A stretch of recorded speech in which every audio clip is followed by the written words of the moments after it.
En 1933, il y a 44 ans, mon pèlerinage commença aux Indes. À cette époque, je distribuais simplement des traités aux passants dans la rue. Je ne connaissais personne à Bombay en ce temps-là. Je n'avais pas d'argent pour loger à l'hôtel, ni pour me nourrir. Mais si quelqu'un avait de l'intérêt pour l'évangile et m'offrait une tasse de café ou de thé, cela constituait mon repas de la journée. Pourtant, j'étais si heureux. C'était à cette époque le moment le plus heureux de ma vie. Le Seigneur devint de plus en plus cher à mon cœur en ces jours-là. Je n'avais pas d'amis, ni personne pour m'entretenir. Pourtant, je vivais des jours heureux. Dans ce même temps, mon père eut un songe. Dans ce rêve, il vit un vieillard s'approcher de lui et lui dire « Ton fils a trouvé la paix, ne le trouble pas. » Alors mon père vint à ma recherche et me ramena chez lui, à la maison. Ainsi, l'une après l'autre, les barrières tombèrent. Après cela, je retournai à Karachi, où habitait une de mes sœurs, la plus proche en âge. Un jour, je donnai un traité évangélique à un homme indien diplômé d'université. Il me dit « Pourquoi me donnez-vous ces tracts évangéliques? Sous quel rapport, vous, Indiens chrétiens, êtes-vous meilleurs que les autres Indiens? Nous n'avons pas de paix, vous n'avez pas de paix, nous nous querellons, nous bataillons, mais les chrétiens vont au cinéma, tout comme les Indiens. Ils n'ont pas plus de paix que nous. Comment pouvez-vous prétendre que les chrétiens indiens sont meilleurs que les autres Indiens? » Continuant, il me dit « Trouvez-moi dans toute la ville de Karachi un seul chrétien indien qui soit rempli de l'esprit, et alors moi, ce jour-là, je me convertirai et deviendrai chrétien. »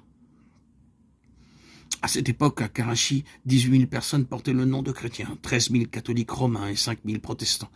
Mais je ne pus lui trouver dans toute la ville un seul chrétien qui soit rempli du Saint-Esprit. Ces paroles furent pour moi une véritable provocation. Dieu utilise des moyens tout simples pour nous parler et nous chercher.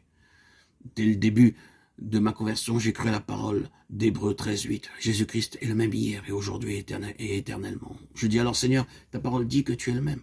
Pourquoi ne voyons-nous pas ta puissance à l'œuvre aux Indes? Il y a à peine 3% de chrétiens qui portent dignement ce nom. La Bible dit, si quelqu'un n'a pas l'esprit de Christ, il ne lui appartient pas. Romains 8:9. Je me mis alors à prier en jeûnant une fois par semaine. Je dis, je crois que la Bible a la réponse à toute question. C'est la parole de Dieu, elle dit que le Seigneur Jésus-Christ est le même. Il n'a pas changé. Il est le même aux Indes, en Amérique, en Europe et dans le monde. Il nous faut voir davantage de puissance aux Indes. Ainsi, une fois par semaine, je priais et jeûnais.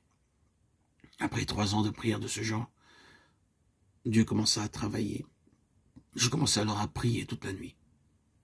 Je fus conduit à cela par cette parole. En ce temps-là, Jésus se rendit sur la montagne pour prier. Il passa toute la nuit à prier Dieu. Luc 6:12. Nous commençâmes à deux à prier ainsi. Ô Seigneur, apprends-nous et aide-nous à prier toute la nuit, car cet Indien à Karachi m'a lancé ce défi.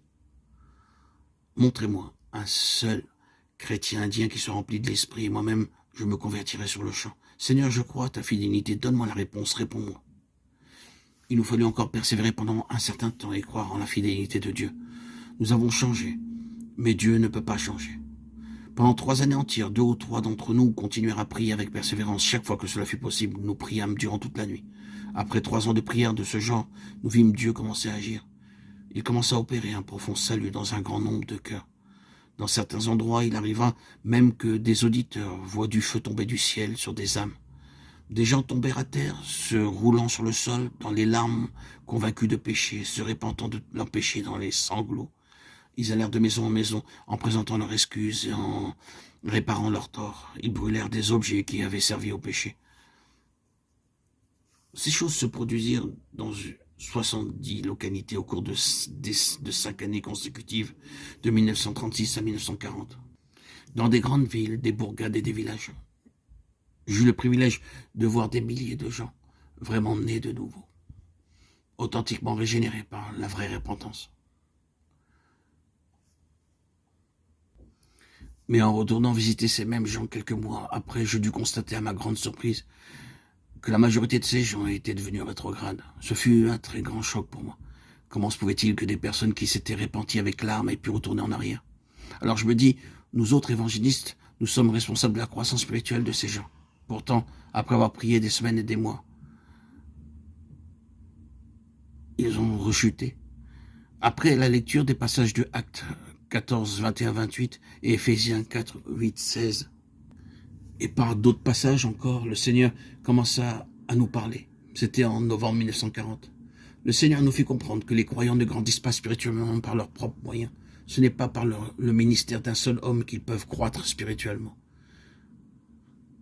À cette époque, je me rendais de lieu en lieu au travers des Indes, de tous côtés, dirigeant une multitude de campagnes d'évangélisation dans toutes les dénominations possibles du pays.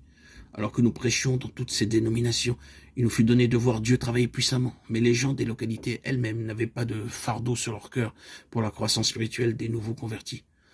Aussi, toutes sortes de coutumes, de traditions et d'institutions humaines avaient fait irruption dans leur manière de faire. Peu de gens savaient ce qu'enseigne la Bible sur la nouvelle naissance et le salut. Alors nous nous remîmes à prier à quelques-uns.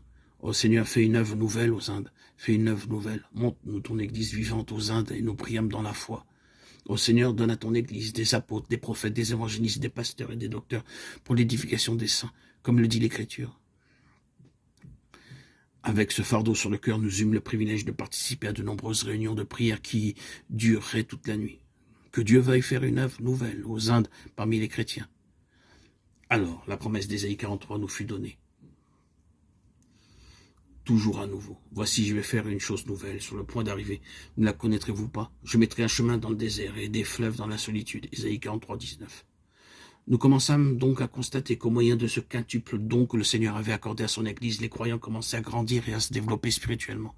Des apôtres, des prophètes, des évangélistes, des pasteurs et des docteurs, ce sont les 5 dons distincts que le Seigneur Jésus-Christ avait donnés à son Église, après être monté au ciel. C'est au moyen de ces 5 dons qui ont été donnés à l'Église que les croyants peuvent être amenés à la mesure de la stature parfaite de Christ. Ce n'est pas par les miracles, les visions, les rêves ou par la sagesse des hommes qu'un tel résultat peut être obtenu. Nous avons vu alors beaucoup de miracles, mais nous ne nous glorifions pas de nos miracles. Ce que nous voulons voir, c'est de la maturité spirituelle parmi les chrétiens et l'Église selon sa nature céleste.